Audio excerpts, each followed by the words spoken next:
Ok, bueno, ya está. Entonces les repito, mi nombre es Genaro Rocha, soy terapeuta alternativo y la materia que vamos a ver es metafísica. Hoy es la primera clase, bienvenidos, ¿sí? Y arrancamos con la siguiente pregunta. ¿Alguien de ustedes, independientemente de que hayan tomado la clase el cuatrimestre pasado o el cuatrimestre antepasado con un servidor, alguien de ustedes ya estudió metafísica? A ver, levanten la mano. O sea, no aquí, sino en algún otro lado. Aquí también. ¿Con quién la estudiaron? Con Ruth. Ok. ¿Y qué les pareció el curso de Ruth? Magnífico. ¿Sí? Bueno. Me imagino que vieron a la maestra Connie Méndez y lo del maestro San Germain y... ¿De quién más vieron? El Kybalión de Hermes. ¿Qué más vieron? ¿Mande? Los maestros ascendidos. ¿Qué más? El juego de la vida. El juego de la vida. ¿Y jugaste la vida? ¿Eh? ¿Te la jugaste? Ajá. ¿Sí? ¿Y ganaste? Ajá. Está bien, qué bueno. Ok. ¿Quién sabe qué de la palabra? ¿Mande? No sé qué de la palabra, pero que tienes que ponerle mucha atención a lo que dices porque cuidado se te cumple. ¿Y cómo se llama eso? ¿Cómo se llama esa atención que debemos de poner a la hora de que estamos hablando? Se llaman decretos. Ajá.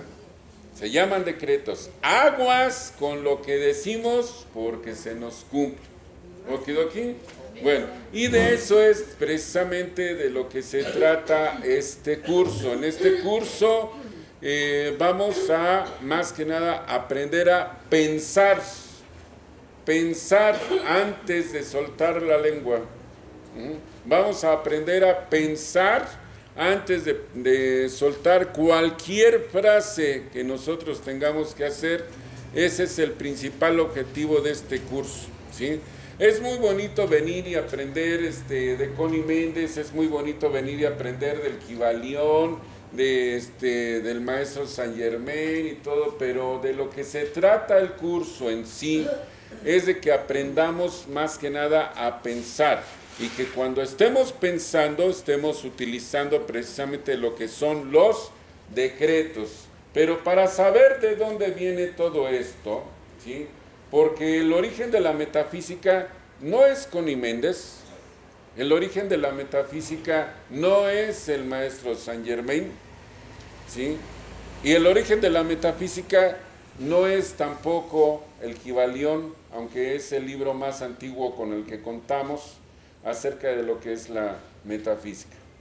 Y para que podamos entender y podamos llevar a cabo un muy buen estudio, les voy a sugerir una cosa. Es una sugerencia. Mantengan su mente abierta a cualquier cosa que ustedes vayan a escuchar. Les sugiero que no utilicen prejuicios, que tengan la libertad de poder pensar sin los principios que nos hayan hecho conocer en cualquiera de las religiones que ustedes profesen. Todo esto que vamos a aprender es con todo el debido respeto a cualquier tipo de religión que ustedes ejerzan.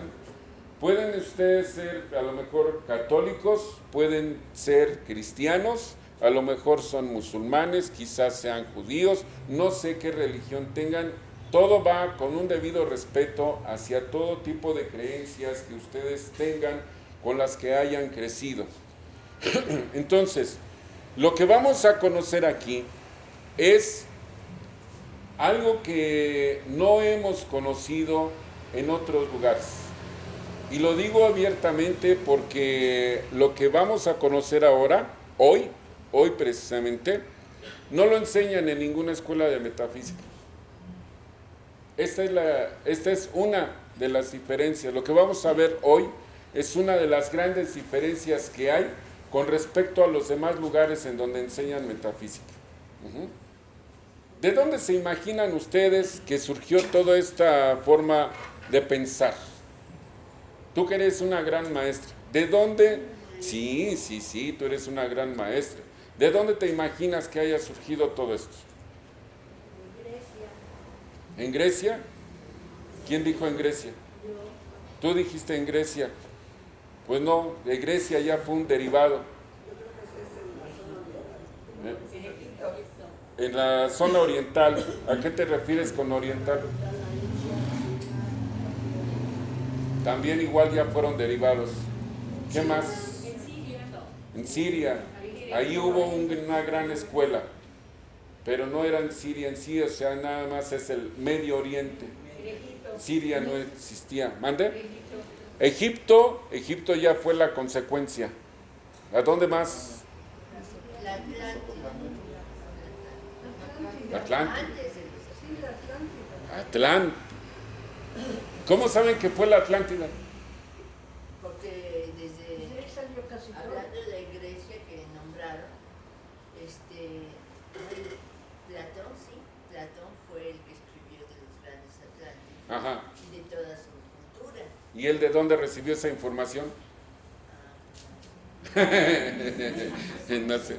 No, sí sabes, porque pues él se lo contó a Solón, eran los diálogos con Solón, ¿sí? Y Platón lo único que hizo fue platicarle lo que a él le contaron, porque a él se lo contaron en Egipto, ¿sí? Y quienes se lo contaron, pues lo conocían también igual a menciones de palabra, y muy pocos lo conocían a una cuestión escrita. Ajá. Entonces, aunque parezca un mito, pero sí efectivamente, miren, vamos hasta el inicio. Hermes Trismegisto, conocido en Egipto como Tot.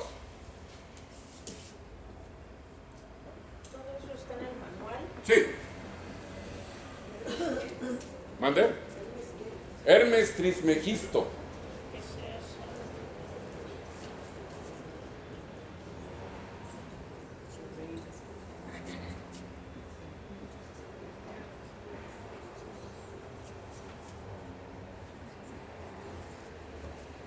Hermes Trismegisto.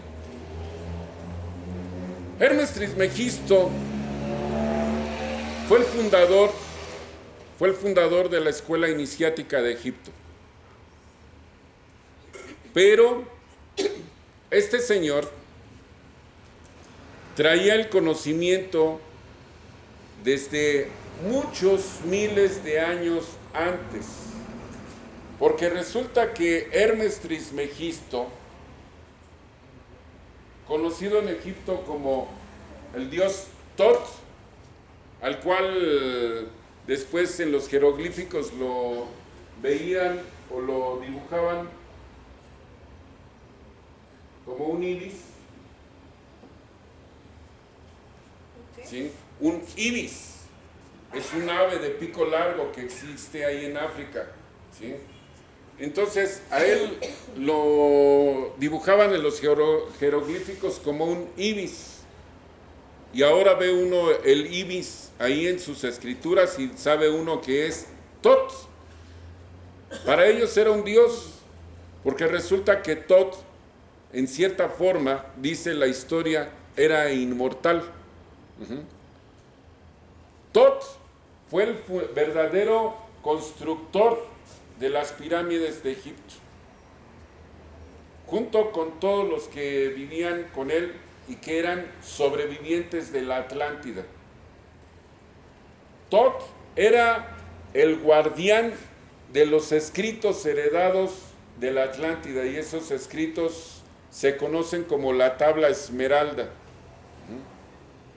la cual, aunque ustedes no lo crean, la cual ya se encontró. Se encontró desde el año de 1880 en las catacumbas que están por debajo de la Esfinge. Cuando desenterraron la Esfinge en ese año, los ingleses, porque pues estuvieron ahí los franceses desde las épocas de Napoleón, pero no hicieron nada, ¿sí? No hicieron nada, lo único que hicieron fue destrozarle la nariz a la pobre esfinge a punta de balazos, ¿sí? No encontraron No hicieron absolutamente nada. Y hasta el año de 1880 los ingleses fueron los que empezaron a escarbar para descubrir toda la esfinge, a ver qué era lo que había ahí. Y en esas excavaciones los ingleses encontraron catacumbas, ¿sí? Y en esas catacumbas encontraron precisamente el gran tesoro que estuvieron buscando todos los cristianos en la época de las cruzadas y que nunca lograron localizarlo, que era el Arca de la Alianza. Ahí encontraron el Arca de la Alianza. ¿Y saben qué era lo que había dentro del Arca de la Alianza? La tabla esmeralda. Y ahí les va la historia. Tot, mejor conocido como Hermes, salió de la Atlántida antes de que fuera destruida. Lo que provocó que la Atlántida se hundiera fue un asteroide. Cayó en el área donde ahora son las grandes planicies norteamericanas, porque la Atlántida se encontraba hacia el norte de lo que ahora es el Atlántico, y era un conjunto de islas que componían precisamente lo que ahora conocemos como las planicies americanas, la península de Labrador en Canadá, y varias islas más que van a parar hasta lo que ahora es Islandia y Groenlandia. Todo eso era la Atlántida. Pero hace 36,000 años cayó un asteroide y le pegó exactamente a lo que ahora conocemos como el volcán de Yellowstone.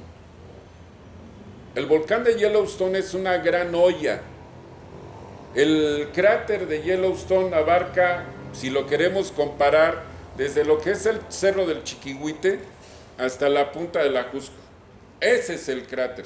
Todo lo que abarca el Valle de México, ese es el tamaño del cráter que tiene ese volcán, y creo que me quedo chico. ¿Dónde está? ¿En qué país? En Yellowstone, en Estados Unidos, ¿sí? Creo que es el estado de Oregon, ¿sí? Entonces, ese volcán explotó, mande usted, Cerro del Chiquihuite, ¿a qué cerro? hasta la punta de la Jusco, ¿sí? Entonces, ese volcán explotó. Con la caída del asteroide y la explosión del volcán, arrasó completamente con todo lo que era esas islas y modificó completamente lo que era la geografía, ¿sí? Los atlantes lo sabían que iba a ocurrir esa catástrofe, pero de hecho los atlantes era una civilización mucho más avanzada que la nuestra, tanto que ellos ya llevaban en sí un gran desarrollo psíquico. Ellos ya tenían en su poder la habilidad de comunicarse a través de la telepatía, ¿sí? Eso no le gustó para nada a los creadores de este planeta, ¿sí? Te me quedas viendo así como que, perdón. ¿Sí? Los creadores de este planeta, nosotros los conocemos como ángeles. Los ángeles, o lo que conocemos como ángeles, que fueron destinados a construir este planeta, vienen de las Pléyades. Hoy en día se les conoce como los observadores. Ellos no intervienen para nada.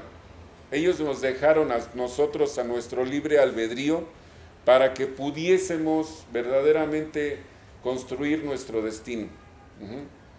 Ellos construyeron este planeta como un planeta evolucionario, en donde se llevara a cabo el desarrollo de lo que es el libre albedrío y el uso del sentido común.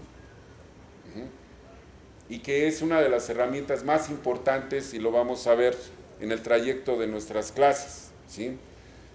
Estos señores modificaron totalmente lo que eran las especies que habitaban en este planeta originalmente, ¿sí? Y fueron desarrollando poco a poco lo que fue nuestra especie. Hace 500,000 de años, estos señores le pusieron un cerebro adecuado a nuestra especie para que pudiera empezar a razonar, que es lo que nos diferencia de las demás especies que habitan este planeta, el razonamiento. Las demás especies, por muy grande que tengan el cerebro, como es el caso de los delfines o las ballenas o los elefantes, tienen un cerebrote así de este tamaño, ¿sí? Pero no razonan. Los delfines a lo mejor igual y tienen el poder psíquico quizá de comunicarse por telepatía entre ellos y todo, pero no tienen manos, se quedaron inmóviles, nada más sirven para nadar, ¿sí? Entonces, pues no crecieron, pero nosotros sí, fuimos hechos con manos. Dicen ustedes, pero también los chimpancés tienen manos, y también los gorilas, y también los orangutanes, sí, pero ellos no fueron los escogidos para que les pusieran el cerebro que ahora nosotros tenemos. Entonces, resulta que al desarrollarse nuestro cerebro hace 500,000 de años, nos empezamos a esparcir por todas partes del mundo.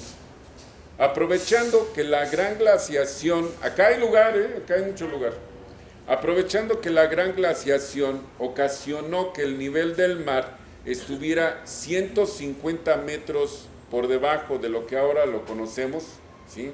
Y pudiese el hombre trasladarse a todas partes del mundo, porque por donde quiera había puentes, había conexiones, ¿sí? Y uno de esos grandes puentes estaba en lo que ahora conocemos como Indochina, que conectaba precisamente con Australia y con otra serie de islas muy grandes que estaban ahí, que se llamó Lemuria. Y ahí en Lemuria fue donde apareció por primera vez la civilización. Pero también igual, al estar ubicado en el Pacífico siempre ha tenido el mismo defecto, un cinturón de fuego, volcanes por donde quiera. Y entonces, aunque desarrollaron la civilización en cierta forma, ¿sí?, también sabían que se iba a destruir. Entonces, antes de que se destruyera ese conjunto de islas que abarcaba desde lo que es Hawái hasta lo que ahora conocemos como Pascua, ¿sí?, que son las dos únicas islas sobrevivientes de todo ese conjunto de islas, todos ellos se fueron hacia Sudamérica y por Sudamérica subieron hasta Norteamérica, ¿sí?, y se asentaron precisamente en estas islas que estaban aquí en Norteamérica, que se conoció como la Atlántida, y ahí sí ya crecieron y desarrollaron ese poder psíquico, lo cual, les repito, no le gustó para nada a los ángeles, porque empezaron a tener conexión ya directa con la quinta dimensión. Ellos sí tuvieron conexión directa con la quinta dimensión, o sea, con nuestro yo espiritual. Y se desarrollaron tanto que la tecnología que ellos tenían, más que nada iba orientada hacia el ámbito espiritual. Pero ese asteroide que cayó, pues destruyó todo. Y como sabían que iba a caer, ellos buscaron lugares alternos para vivir. Y hubo dos lugares alternos, de los cuales se tienen las pruebas de que ahí estuvieron, pero a nosotros nos las niegan. ¿Por qué? Por intereses creados, ¿sí? Esos dos lugares fueron precisamente Egipto y Yucatán. Los atlantes construyeron las pirámides de Egipto. No fue Ramsés, no fue ninguno de los grandes faraones que existieron después, para nada. Fueron Tot y los sobrevivientes de los atlantes los que construyeron Egipto. Y los otros sobrevivientes que vinieron a parar a lo que ahora es la península de Yucatán fueron los creadores primero de los olmecas y después, como derivado, pues de los toltecas, ¿sí? Y de ahí, pues en consecuencia de los mayas, nada más que los mayas ya no conocieron a los atlantes, ellos ya fueron descendientes de toda la civilización que ellos habían generado. O si no, pregúntense ustedes, de verdad, voy a hablar un tanto así como dicen los políticos gringos, ¿cómo voy a andar creyendo que una punta de pelados con taparrabo y guarache y tuvieron mejor éxito en el desarrollo de las matemáticas que todos nosotros con nuestras computadoras? Pues sí, porque lo heredaron. Revisen ustedes la geografía, la ubicación de todas las grandes ciudades mayas, porque hay muchas que todavía no excavan, todavía no las localizan físicamente, ¿sí? Revisen ustedes la ubicación geográfica y todas las ciudades mayas coinciden con la ubicación de una estrella. Si ustedes ven desde el aire la ubicación, el mapa de cómo están las ciudades distribuidas y la comparan con la distribución de las estrellas, son exactamente iguales. Está el conjunto de las Pléyades, está Orión, todas las constelaciones están reflejadas en las ciudades mayas, con muchísima exactitud, ¿sí? Muchísima exactitud. Ahí están. Y obviamente Egipto también igual. La ubicación de las 3 grandes pirámides y todas las demás construcciones que hay alrededor en las demás ciudades de Egipto tienen una distribución exacta en cuanto a lo que es el reflejo de las estrellas. ¿Por qué? Porque quienes construyeron esas ciudades tenían un conocimiento completo, absoluto, acerca de la distribución de las constelaciones. ¿Por qué? Porque ellos tenían contacto precisamente con los observadores. Los observadores, que les repito, nosotros conocemos con el nombre de ángeles, ¿sí? En realidad, son seres que llegaron aquí de las Pléyades y construyeron este sistema solar. Ellos fueron los encargados de construir esto. Por eso los señores están allá arriba, nada más observando, no intervienen para nada. De vez en cuando se descuelga alguna navecilla por ahí, viene a revisar, etcétera, a cumplir alguna misión y se regresan. Y esas son las que vemos, ¿sí? Que agarramos y decimos, los extraterrestres, y que pues sí, ok, pues esos son. No van a hacer nunca nada en contra de nosotros, somos su creación, ¿sí? Entonces, ustedes han visto que algún creador destruya su obra, ¿no, verdad? Entonces, bueno, ellos nada más observan. Bueno, ahora bien, la situación está de que Hermes, al quedarse a vivir ahí en Egipto, desarrolló y cuidó todo esto. ¿Cómo lo sabemos? Porque en las tablas esmeralda está escrito todo, ¿sí? Y esas tablas esmeralda, les decía, estaban dentro de lo que fue el Arca de la Alianza. Y el Arca de la Alianza la encontraron los ingleses y está en el Museo Británico, a resguardo junto con las tablas esmeralda, que fueron las famosas tablas de la ley de Moisés, ¿sí? Sí, ¿por qué? Porque resulta, ¿cómo es que llegaron ahí a las catacumbas de la Esfinge? Resulta que después de ver cómo todos los sobrevivientes de la Atlántida fueron tomados como dioses, Horus, en fin, toda la pléyade de dioses que tenía en sí Egipto, ¿sí? Todos estos famosos, Isis, que aquí está, Ra, que era el padre de todos, etcétera, ¿sí?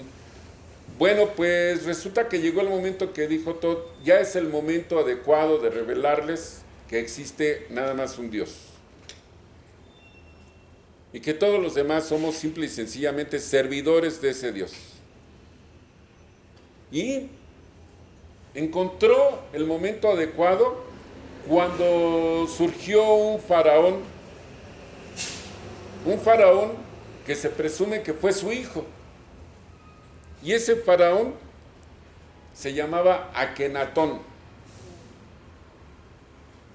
Ese faraón que ponen así, que tenía una cabeza enorme así hacia atrás y que era alto, de cuerpo muy delgado, de unos brazos muy largos, de una panzota así como si pareciera mujer embarazada, en fin, ¿sí? Así era Akenatón, padre de Tutankamón, el más famoso de todos los faraones, ¿sí? Entonces, para que el pueblo de Egipto abrazara esa nueva idea, ese nuevo concepto de lo que era Dios, ¿sí?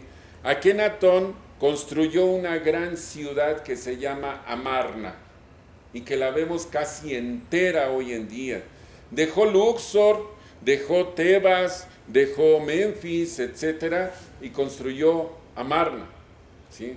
Y ahí en esa ciudad está tan increíblemente exacta la cuestión astronómica que todavía hoy en día en el solsticio de primavera, así como aquí en la pirámide del castillo Maya, aquí en Chichén Itzá, se refleja la serpiente de Kukulcán, ¿sí? Allá al mismo tiempo entra el sol directo, ¡fuac!, hasta el trono. Y en el trono todo estaba forrado de oro. Y al pegar en el trono reflejaba y se iluminaba todo el templo. Todo el templo. Es un efecto que todavía existe hoy en día. Claro, obvio, ya el trono ya no tiene oro, ¿verdad? Ya se lo volaron en el transcurso de los miles de años. Pero ahí pegaba el sol y ahí sigue pegando el sol. Increíblemente ahí sigue pegando el sol, ¿sí? Entonces ese efecto de iluminación hacía sentir que Akenatón era hijo de Dios, porque él había diseñado cómo tenía que pegar. Pero en realidad los ingenieros que trabajaban con Tot, pues son los que verdaderamente hicieron todo el diseño y le dijeron cómo iba a quedar, y etcétera, ¿sí? Pero bueno, gobernó 40 años. Y siempre le cuestionaron a Akenatón que por qué no había construido su tumba. Dijo, es que a mí no me interesa morir. Yo no voy a morir. Igual, soy eterno. Soy hijo de Dios, ¿sí? Y su Dios era Ra. Y entonces el templo era hecho para adorar a Ra, o sea, al Dios Sol. Ajá. Al Dios Sol, pero la idea de esto era dar a conocer la religión de un solo Dios, ¿sí? Pero obviamente, pues quienes vivían de los demás dioses, pues ¿a dónde se iban a quedar o dónde se quedaron? Pues, se quedaron así con los brazos cruzados y diciendo que, ay, pues sí, pues ¿y nuestro negocio qué? Ya vamos a dejar a Horus y a Anubis y a todos ellos ahí botados, y nuestro negocio qué, si nosotros vivimos de que venga la gente y nos diga, oye, lévale una oración a mi muertito, que cruce bien ahí por la oscuridad y que el barquero lo lleve bien y que no sé qué, sí, pero una lana, y eso, ¿dónde lo han escuchado? No, ¿verdad? No, para nada. Hoy en día no, ¿cómo? Para nada. Bueno, el caso está que pues en aquel entonces esos sacerdotes pues vivían de eso. Y al verse desposeídos, pues obviamente que no les gustó, ¿verdad? Y estos cuates se amafiaron con un asesor que siempre tuvo a Akenatón y que lo heredó Tutankamón posteriormente, un tipo que le llamaban Ike, que era una especie como de canciller, ¿sí? Ike siempre estuvo conspirando junto con los sacerdotes para deshacerse de Akenatón, hasta que lo logró, pero 40 años después. O sea, Akenatón logró gobernar 40 años, ¿sí? 40 años. Ahí estuvo en el poder. Y la llevaba bien, pero pues bueno, lo envenenaron, lo mataron, resurgieron estos sacerdotes, hicieron una revolución, condenaron a Amarna a la nada, ¿sí? Obligaron a la población a que regresara a su vieja religión de muchos dioses, y a todos los sacerdotes que estaban impulsando precisamente la religión de un solo Dios, los empezaron a perseguir. Y estos cuates pues se revolvieron, se metieron entre todo lo demás y se revolvieron entre los judíos. Los judíos eran los esclavos que estaban construyendo todo, ¿sí? Entonces se revolvieron entre ellos. ¿Por qué? Porque los judíos, pues obviamente tenían también su idea de un solo Dios. Tenían su idea de un solo Dios. Y de ahí de Egipto, al pasar los años y llegar un faraón que se llamó Ramsés, ¿sí? Ramsés los expulsó después de las plagas y después de todo esto que hicieron, de que no, que libera a mi pueblo y que no sé qué.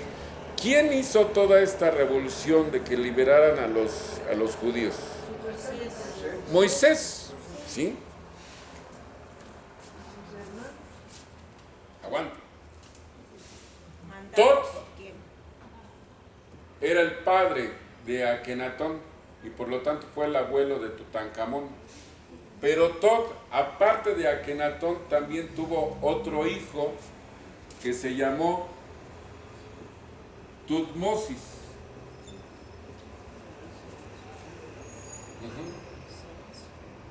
Aunque hubo otros faraones después que también se llamaron Tutmosis I, segundo, tercero y que no sé qué. En sí Tot tuvo un hijo que se llamó Tutmosis y era hermano de Akenatón. Mosis quiere decir hijo de. Eso es lo que quiere decir Mosis. Y en este caso es hijo de Tut o de Tot. ¿Cierto? Bueno, este nombre se siguió conservando entre los judíos porque se modificó.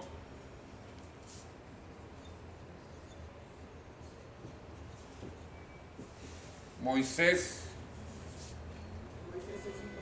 Y el Moisés que sacó a los judíos de Egipto descendía de Tutmosis. Varias generaciones después, Moisés era descendiente de egipcios, no de judíos. Por lo tanto, Moisés no era judío. Por eso estudió en la escuela iniciática de Egipto. Por eso sabía y conocía toda la metafísica de Hermes, porque Hermes fue su antepasado. Entonces, cuando Moisés le empieza a exigir a Ramsés que libere a los judíos, se lo dijo con toda la justificación del mundo, sin pelear. Y todo lo que hizo Moisés, cada decreto que aprendió para que se llevara a cabo, fue metafísica pura y todo se le dio. Por eso Ramsés ya no lo quiso ahí. Ramsés II agarró y dijo, ¿sabes qué? Agarren sus cosas y lárguense. No los quiero volver a ver por aquí para nada. Para nada. Váyanse de mi reino. No quiero ver un solo judío en mi vida. ¿Sí? Y se salieron. Pero entre los judíos iban todos los descendientes de los sacerdotes de Tot. Todos los descendientes. Y no eran judíos, eran egipcios. Y ahí se fueron. Y salieron de Egipto, ¿sí? Y llegaron al Mar Rojo, ¿sí? Y se abrió el Mar Rojo, ya saben, el milagro que se hizo para que pasara Moisés con todos y vámonos, órale ya. Y después, pues ya llegó Ramsés II a querer perseguirlos y se cerró el mar y se cerró sobre de ellos y ya no los pudo perseguir. Y entonces pasaron todos. Pero ya estando del otro lado, en la península del Sinaí, subió Moisés a la península, al monte del Sinaí, ¿sí? A hablar ¿con quién? Con Dios, con todo. Pero ya no le dijo, me llamo Tot. Le dijo, yo soy el que yo soy y no me parezco a Naiden, y hazle como puedas. Así es que no me pongas nombre, ya no tengo nombre, no quiero que me pongas imagen, no tengo imagen, soy yo soy. Así es que olvídate de quererme poner imagen, no tengo imagen, soy espíritu, yo soy. Y en ese momento le dijo, vas a llevar a mi pueblo hasta la tierra prometida. Y van a vagar por 40 años porque necesita purificarse. Es decir, todos los que habían nacido en Egipto tienen 40 años para desaparecer. Los que entrarán a la tierra prometida serán sus descendientes. Tú jamás pisarás la tierra prometida, se lo dijo a Moisés. ¿Sí? ¿Y saben por qué? Porque Moisés no era judío, era egipcio. Y aún así, pasaron los 40 años y se llegó el momento y se quedaron viendo hacia la tierra prometida y les dijo Moisés, adelante. Claro, Moisés ya era un ancianito, ¿verdad? En ese momento. Adelante, esa tierra es la de ustedes. Y entraron, ¿sí? Y Moisés se quedó a la orilla y no entró. De hecho, de ahí se despidió, se retiró y vámonos. Regresó al monte Sinaí y de ahí se fue con ellos. De ahí lo recogieron y ya se fue. Ya no regresó. Cuando llegan... mande. Dijiste que Moisés era descendiente de judíos. De egipcios. De egipcio. De egipcios. Es hijo Era hebreo. ¿Dónde dejaste el cuaderno? No te preocupes, en tu manual viene todo. En el nuevo. En el nuevo manual. Moisés era hebreo. Fue cuando la cesta, el hebreo nació y los egipcios estaban matando a todos los niños. Entonces la mamá de Moisés lo puso en una cesta en el río y una princesa Egipcia. egipcia lo adoptó Sí, y ahí se crió como rey, como príncipe. sí. Y después supo que era de raza hebrea y quiso regresar a conocer a sus papás. Sí. Eso es lo que nos dice la escritura. Sí, Al pie de la letra. sí. ¿Sí? Lo que no te dice la escritura es que los verdaderos antecedentes de Moisés era Tot. Y Tot no era judío. Era egipcio. Era atlante. Entonces Moisés, en el transcurso de las generaciones, nació y vivió todo eso que tú dices. Fue fehaciente, comprobado, ¿sí?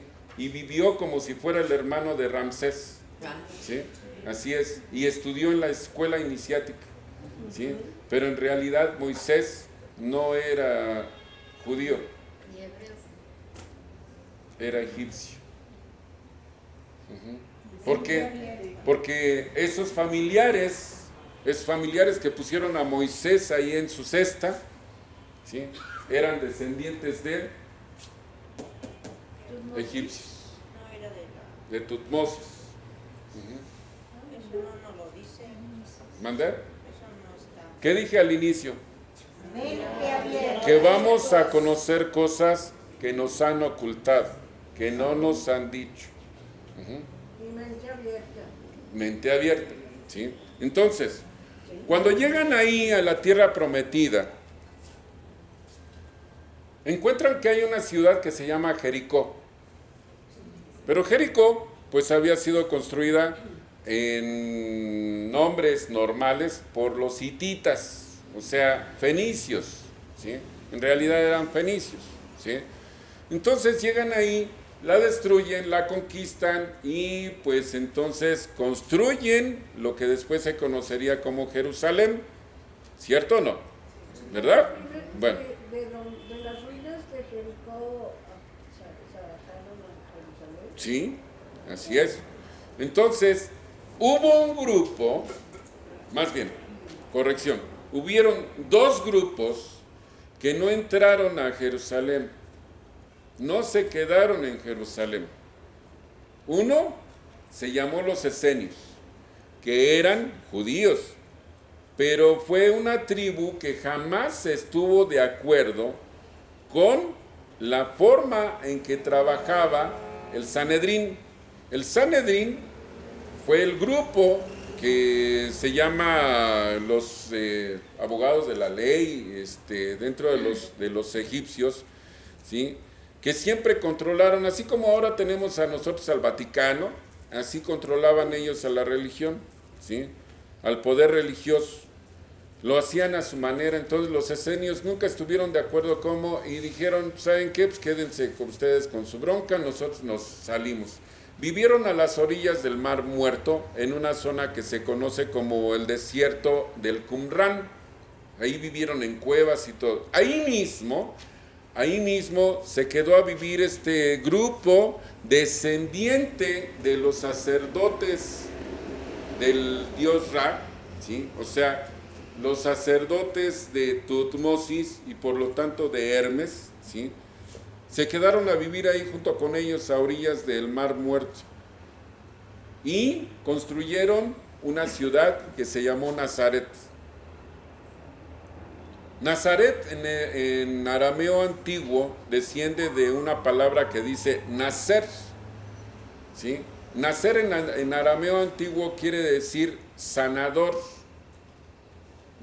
Entonces, Nazaret es tierra de sanadores.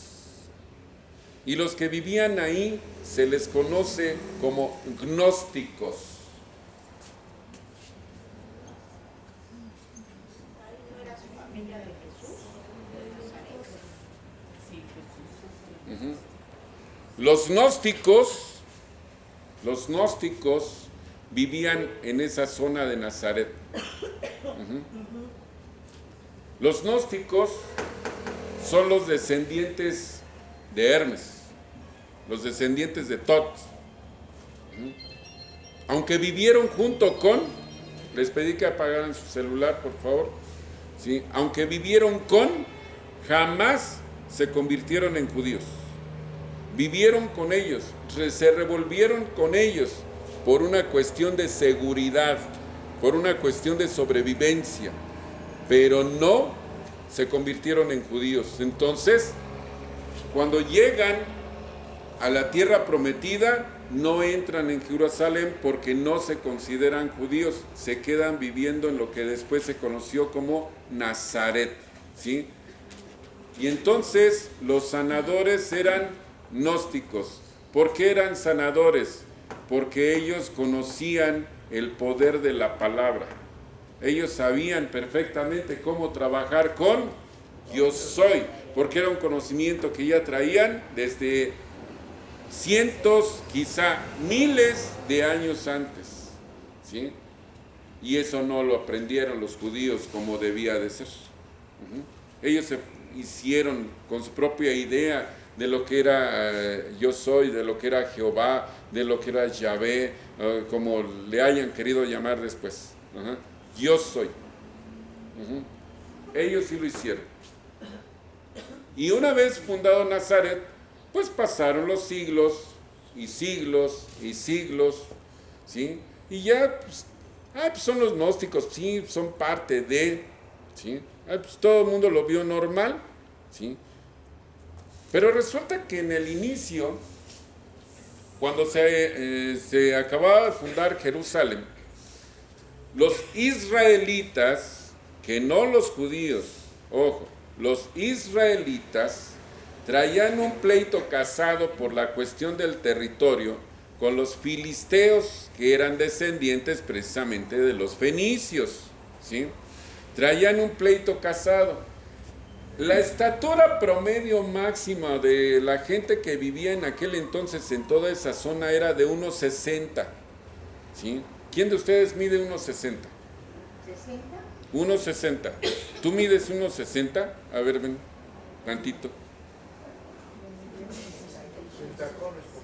Sí, sin tacones. Con cuidado, con cuidado. Vean, La estatura que tiene nuestra compañerita Dávalos, ¿sí?, es de 1,60. Esta era la estatura máxima que tenía la gente en aquel entonces en esa zona. Entonces, de repente, gracias, mi amor. Perdón, ¿los israelitas traían pleito con quién? Con los filisteos. Sí. Sí. Entonces, al frente de los filisteos, ¿y por qué menciono la estatura? Por lo siguiente, venía un cuate que para ellos era un gigante, nada más porque medía 2 metros. Ay, porque si ahorita también sigue siendo gigante. Ay, no es cierto. Ay, sí. Oye, mamacita, viví en Chicago, donde todo el mundo mide de 1,90 para arriba. ¿Cuál gigante? Pues era una persona normal, común y corriente. Yo mido 1,80 y en Chicago era yo un enano. Para nosotros los mexicanos sigue siendo un grandote. ¿Ok? Es un grandote. ¿Sí? 2 metros. A comparación de, ¿qué dijimos? ¿1,60? ¿Sí? 40 centímetros de más. Éntrenle a los trancazos con un cuate de esos ustedes. Pues, ¿verdad que no? Para nada, ¿verdad? Pues entonces este cuate... ¿Manda? Todo el equipo de básquetbol mide eso. Ah, sí. Entonces, este cuate, que se llamó Goliat, traía soleados a los israelitas, pero de verdad, en serio, los hacía correr, ¿sí? Mataba cuanto israelita se le acercaba, ¿sí? Era filisteo. Pero en una de esas batallas se vio envuelto un pastorcillo que ni era niñito, sino que ya era adolescente, ¿sí? Y que traía ahí a sus ovejas y pues se llegó la batalla y él se quedó ahí en medio y ya no sabía ni qué hacer ni nada. Pero pues como le estaban poniendo en la torre a los israelitas, los israelitas se echaron a correr hacia una colina y se quedó el niño ahí abandonado. Y entonces Goliat les gritó: qué cobardes son, se echan a correr y dejan a un chamaco aquí abandonado. Pero ese chamaco agarró y dijo: no, a mí no me vas a ningunear, güey. O sea, y que saca bolas, que le suelta el pedradón y le atinó en la frente y lo mató. Los filisteos se quedaron anonadados, dijeron: ¿qué? Y en lo que estaban ahí observando el cadáver de Goliat, llegaron los israelitas, regresaron, les pusieron en la torre y se llevaron a este pastorcillo en hombros gritando que era el gran héroe, ¿sí? Llegaron a Jerusalén y se lo mostraron a Saúl, que era el rey de Israel, y le dijeron: este es nuestro gran héroe. Y cuando lo vio Saúl dijo: ya la regaron, porque este güey no es judío, este es gnóstico. ¿Y saben quién era?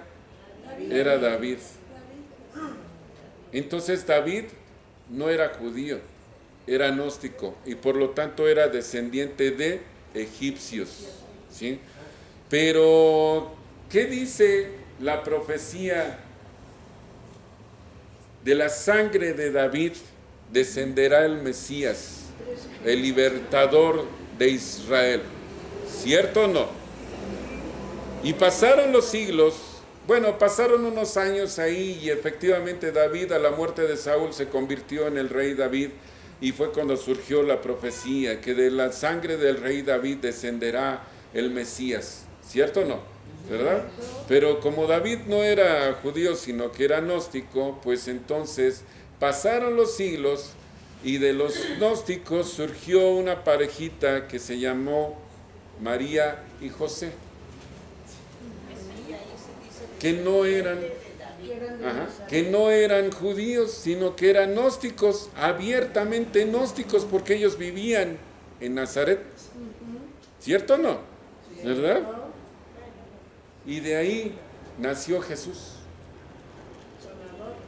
sanador, el nazareno. ¿No le decían así los demás judíos a manera despectiva? El nazareno, el galileo, ¿sí? ¿Por qué? Porque sabían que no era judío. Por eso lo llamaban así despectivamente. Y él fue el mejor metafísico que hubo en toda la historia, porque él tenía el poder de la palabra. ¿Se acuerdan cómo le dijo a Lázaro, levántate y camina? Y andó, ¿sí? Y como todo lo que él decía, cada vez que curaba a alguien, le decía, vete y no le cuentes a nadie. Pero como sabía que todos lo hacían al revés, pues haz de cuenta que, ve y cuéntale a todos, y todos se enteraban, ¿verdad? Eso lo hacía José. José no es el humilde carpinterito ese que nos han dibujado, que fabricaba sillitas y mesitas o mueblecitos, no. Carpintero se le llamaba a los arquitectos constructores de casas. Por lo tanto, José era de billete, no era cualquier hijo de vecino. Y por lo tanto Jesús fue hijo de un cuate que tenía muy buena lana y financió perfectamente bien todos los estudios de Jesús aquí, allá y acullá. Y sus principales familiares vivían en Egipto. ¿A poco creen que cuando rey Herodes quería matar a todos los bebés, José se fue a Egipto nada más porque sí? José tenía familiares en Egipto, supo a dónde llegar, tenía de qué vivir, a qué dedicarse, ¿sí? No se fue a la aventura, a atravesar el desierto en un burrito junto con María y con Jesús. Ay, vámonos a Egipto, allá no nos va a alcanzar Herodes, y allá a ver cómo nos va, ya Dios dirá. No, hombre, para nada, ¿sí? Se fueron para allá porque tenían familiares. ¿Eso nos lo contaron? No, ¿verdad? Para nada, ¿sí? Eso, el Evangelio donde está escrito, es en el Evangelio de Andrés. Y ese Evangelio ustedes lo pueden ver en el libro de Urantia, ¿sí? El Evangelio de Andrés, igual que muchos otros evangelios, el de Pedro, el de María, el de Juan de las Pitas, ¿sí?, fueron considerados evangelios apócrifos, ¿sí? ¿Por qué apócrifos? Resulta que a la muerte de Jesús, pues ya se quedaron ahí sus enseñanzas y supuestamente sus apóstoles escribieron los evangelios, como fue Marcos, como fue Mateo, supuestamente Lucas, Juan, ¿sí? Pero resulta, vamos a suponer que esos son los evangelios oficiales, ¿verdad? ¿Verdad que sí? Bueno, pero resulta que Marcos, ¿qué era Marcos? No era apóstol. Fue apóstol, sí. Estuvo con Jesús, pero no lo conoció desde pequeño. ¿Sí? Para nada. No, espérame. Juan era su primo. Él sí lo conoció desde pequeño. Pero resulta que su evangelio arranca diciendo, y el verbo se hizo carne, y ya está en la misión. Ah, caray, y todo lo demás, pues ¿de dónde salió? Cuéntame. No. Y el verbo se hizo carne, y con eso arrancamos. ¿Por qué no contó todo lo demás? Pues resulta que sí lo contó, pero se lo quitaron. Sí, o sea, qué increíblemente gnóstico resultó Juan, bien metafísico, diciendo, y el verbo se hizo carne. Ay, güey, sí, está bien, qué padre, ¿no? Entonces no contó lo que sabía o se lo quitaron, ¿sí? El otro, Mateo. Mateo no lo conoció de chico. Y Mateo pues, era un cobrador de impuestos, le gustaba el billete y le gustaba vivir bien, ¿cierto o no? ¿Verdad? Bueno, pues no por nada lo nombró el tesorero de las riquezas del grupo, ¿sí o no? ¿Verdad? Y después, Lucas, el evangelio más consultado de todos. el que más citas aparece en la misa de los domingos, del que más hablan todos los sacerdotes católicos, del que más hablan todos nuestros pastores evangelistas, cristianos y demás, ¿sí o no? Siempre que quieren citar a alguien, citan a Lucas. Pues resulta que Lucas era un niño que andaba de ayudante de otro cuate que se llamaba Bernabé, que él sí fue evangelista, pero Lucas, pues en sí, se le pegó a Bernabé cuando ya crucificaron a Jesús, entonces Lucas no conoció a Jesús, ¿sí? Lucas escribió el Evangelio de lo que le dictó Pablo, pero resulta que Pablo tampoco conoció a Jesús. O sea, ¿de dónde se sacaron el Evangelio de Lucas o de dónde se lo sacó Pablo si Pablo no conoció a Jesús? Y es el más citado, y él sí habla acerca de su niñez. ¿Cómo? ¿De dónde? ¿Cómo supieron de Jesús? Nada más lo de su niñez. Y después eliminan todo lo de la adolescencia y la juventud temprana y sus viajes y sus estudios, y de repente se pierde ahí de que se presentó en el templo y le dio clases a los del Sanedrín, y de repente ya está en su apogeo, en su misión, ¿no? ¡Ay, qué padre! ¡Felicidades! ¿Dónde se quedó todo lo demás? ¿Cuál fue ¿Sí? la descendencia de Lucas? ¿Mande? La descendencia de Lucas. Pues hasta ahí llegó. O sea, no sabemos.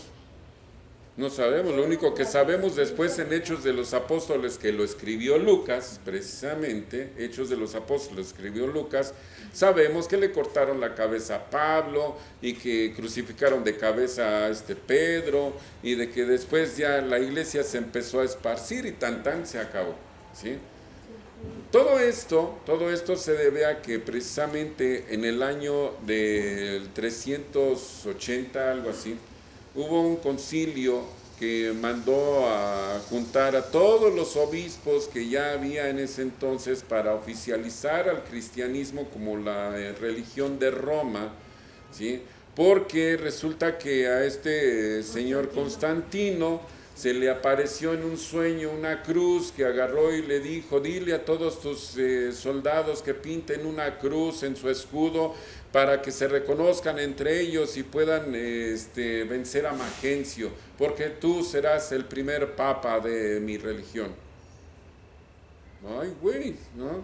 Y entonces se despertó y fue con sus generales y les ordenó que le pintaran una cruz ahí a los escudos, y cuando los soldados de Magencio, que ya muchos eran cristianos, vieron que pues venían todos así ya como cristianos, dijeron: no, pues ¿cómo voy a pelear contra mis hermanos? Entonces muchos soldados de Magencio se echaron a correr, dijeron no, y dejaron a Magencio morir solo, y ganó Constantino y se convirtió en emperador romano, el primer emperador en reconocer al cristianismo como tal, pero utilizó al cristianismo como una estratagema política precisamente para hacerse de un muy buen ejército y vencer a Magencio. Hijo de Santa Elena, que fue la que descubrió la cruz donde murió Jesús. Exactamente, ¿sí? ¿Y por qué Santa Elena? Porque Santa Elena pues la nombraron así ya después cuando la Iglesia Católica como tal existió, ¿sí? Pero entonces resulta que Constantino funda Constantinopla, y ya una vez fundado Constantinopla, mandó llamar a todos los obispos que ya había por todas partes del Imperio Romano, y les dijo: señores, ha llegado la hora, ya basta de estar de palabra, me van a hacer el favor de encerrarse ahí, y de ahí no me van a salir hasta que me digan cuáles son los evangelios que se van a quedar en el Nuevo Testamento. Y de ahí no salen hasta que lo tengan. Y entonces los grandes obispos agarraron y dijeron: pero si nosotros ni siquiera sabemos qué onda, el único bibliotecario aquí es Eusebio. Eusebio, te toca. Y Eusebio en una noche descartó toda la bonche de escritos y escogió nada más esos 4. quedó en las manos de Eusebio todo esto. Un solo hombre, por el dedo de Dios, designó cuáles eran los evangelios que tenían que quedar ahí. Mande, dime. Perdón, yo me perdí un poquito el objetivo de Yo Soy, cuando también a Moisés sacar a su pueblo, pero entonces Jesús no es israelita, pero está dentro de la misión de salvar al pueblo de israelita. Sí. ¿Cómo es? Es que Jesús no vino a salvar a Israel, vino a enseñarnos el camino a todos. Pero eso lo vamos a ver en el curso. Independientemente si fuera o no israelita. Sí, pero eso lo vamos a ver en el curso. Ah, ok. Sí, ahorita nada más son los datos históricos de cómo llegó hasta nosotros todo esto. Mande. Aquí, donde dices de todo, es todo que le habla a Moisés, pero ya le dije, yo soy, y ahorita con Magencio. ¿Quién fue el ejército que se echó hacia atrás? Magencio. Magencio, porque eran cristianos. Sí, porque como vieron que el ejército que venía ya era cristiano, pues no iban a pelear entre hermanos. ¿Sí? Entonces les decía, Constantino entonces les dice esto a estos cuates, ¿sí? Y ahí fue donde se fundó el Nuevo Testamento, ¿sí? Entonces, esto es algo que nosotros debemos tomar en cuenta en cuanto a cómo es que la metafísica como tal llega con nosotros. Ese lugar está ocupado. ¿Sí? Acá hay más lugar, ahí denle chance por favor de que se sienten, ¿sí? No sean malitos. Bueno, ¿es oxígeno lo que traes? Sí. ¿Sí? Ok. Nada más ten cuidado que no se te vaya a zafar el cable, ¿sí? ¿Sí? O mira, acá hay una silla, acá hay una silla. Sí, no hay problema. Entonces, resulta que, ¿ya te pasaron lista? La lista, bueno, ya fue. No, me refiero allá afuera. ¿Sí? ¿Cuál es tu nombre? Henry Chávez. ¿Manda? Chávez, Henry. Henry, ok, gracias. Ahorita te buscamos para ponerte asistencia ahí en la lista, ¿sí? Entonces, resulta que la metafísica como tal se quedó oculta, porque este conocimiento no le convenía por nada a la naciente religión cristiana que se llegara a conocer como tal, ¿sí? No se conoció. O sea, lo que nos dejó de enseñanza Moisés, en realidad el catolicismo, el cristianismo como tal, lo modificó, lo manipuló y lo reconstruyó a su manera, ¿sí? Pero no nos llegó como debía de ser. Este conocimiento que nosotros tenemos ahora, ¿sí? Resurgió precisamente cuando encontraron la tabla esmeralda, porque hubo un cuate que tuvo contacto con esto, y ese cuate tenía inclusive el don de la videncia, ¿sí? Y era Emmett Fox. Emmett Fox, en finales del siglo antepasado, principios del siglo pasado, o sea, poco más de 110 años, algo así, él fue el que empezó a dar a conocer lo que era la metafísica. Muchos ni siquiera habían oído hablar acerca de precisamente de Saint Germain, del conde Saint Germain. No habían escuchado hablar, ¿sí? Y ni siquiera se les había puesto por aquí la idea de quién había sido el conde Saint Germain en ocasiones anteriores, ¿sí? Y uno de los más grandes filósofos de la historia fue precisamente una de las encarnaciones de Saint Germain, ¿sí? Este filósofo estuvo con la reina Isabel, ¿sí? Y fue el que puso las bases para que existiera el Imperio Británico, ¿sí? Después, como Saint Germain, estuvo como uno de los más grandes consejeros de lo que eran los Luises, ¿sí? Pero como los Luises se desviaron mucho en todas sus ideas y todos se perdieron, pues ya no se pudo hacer nada. Pero Saint Germain se quedó como el gran avatar de nuestro planeta, y él es el que está encargado verdaderamente de darnos a conocer todo lo que es el desarrollo de la metafísica. Emmett Fox, como buen vidente, fue el que recibió el mensaje, el que tuvo contacto precisamente con la tabla esmeralda. Yo no sé cómo le hizo y conoció todo lo que dice la tabla esmeralda. ¿Por qué a las grandes cúpulas no les conviene que se sepa que ya se tiene a la tabla esmeralda? ¿Y qué es lo que dice la tabla esmeralda? ¿Sí? Bueno, la tabla esmeralda revela cómo precisamente se perdió la Atlántida y cómo desarrollar a través de los decretos.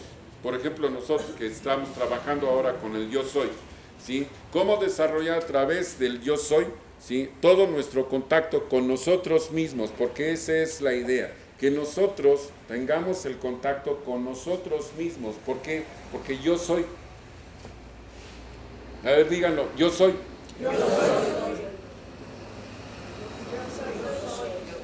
Yo soy, ¿sí? Pues yo soy, ¿sí? Parte de Dios. Yo soy. Entonces, si yo soy, pues entonces formamos todos con el uno y uno con el todos. ¿Sí o no? ¿Sí? Entonces, eso es lo que a estos señores no les conviene que nosotros sepamos, dime. Pero ahí faltaría yo soy qué, yo soy esencia de la misma Yo soy. divinidad del creador. Yo soy. Agregarse, no para que quede más claro. Eso es lo que vamos a ver en el transcurso del curso. Serena, Morena. Serena, nena. Mande, dime. Una pregunta, y por eso estoy aquí. ¿Qué es metafísica?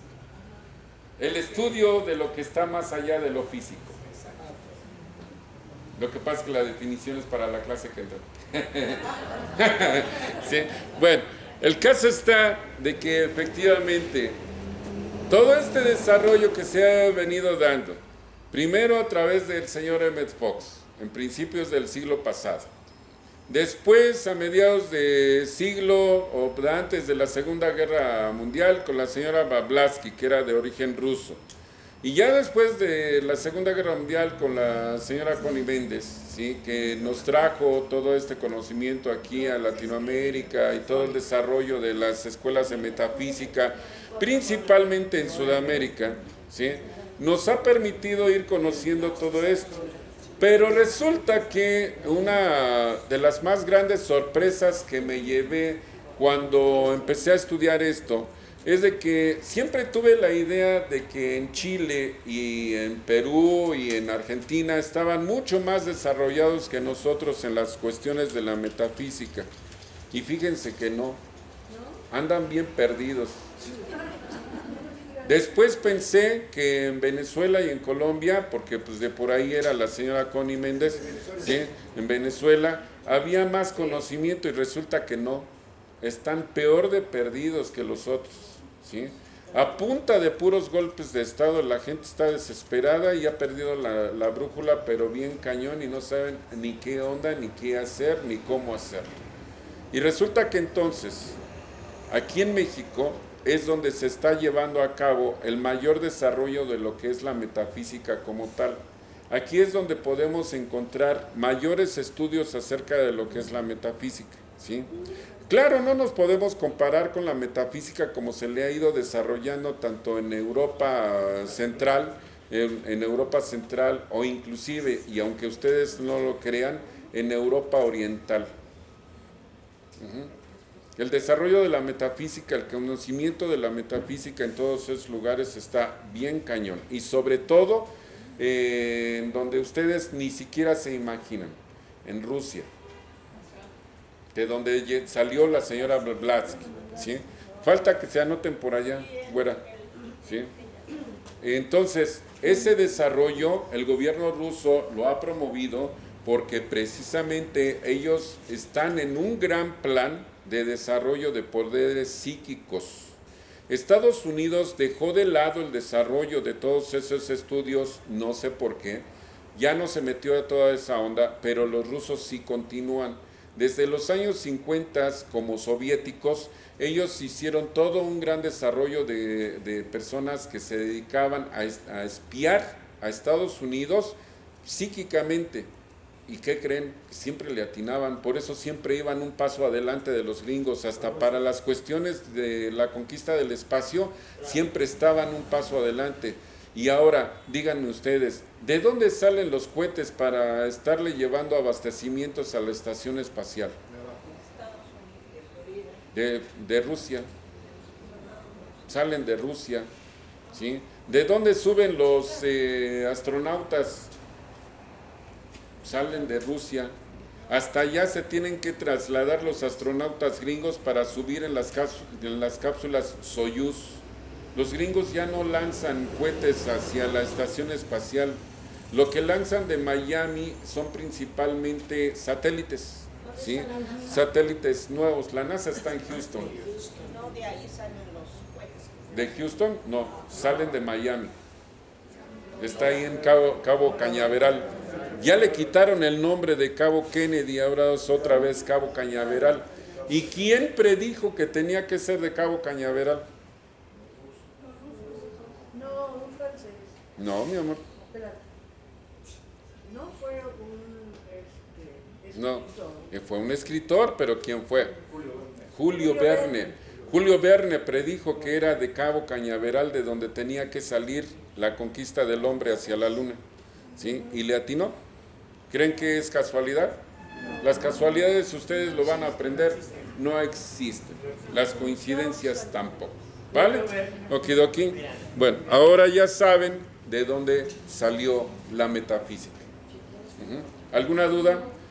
Ustedes podrán preguntar. Esperen. Ustedes podrán decir, ¿y dónde se quedaron los griegos? ¿Y dónde se quedaron todos los pensadores del Renacimiento y todos esos cuates? Sí, pero ellos se desarrollaron desde el punto de vista de la filosofía occidental, no de la filosofía como la que estaban practicando estos cuates. ¿Sí? ¿A dónde me dio la bienvenida? ¿Sí? Entonces, esa es la gran diferencia. Los griegos construyeron nuestra civilización occidental, con todas sus ideas, con todas sus aportaciones. Pero el gran conocimiento que tenían los griegos proviene también igual del mismo lugar. Lo veremos la clase que entra. ¿Sale? Por ahorita vayan anotando sus preguntitas para que después la clase que entra podamos aclararlas. Espérenme tantito, dime. Ahora quiero que nos digas en qué libro o en qué libros aprendiste tanto. Miren, lo vamos a ir dando. No te preocupes, lo vamos a ir dando. ¿Sale? Bueno, ok. Bueno, tan.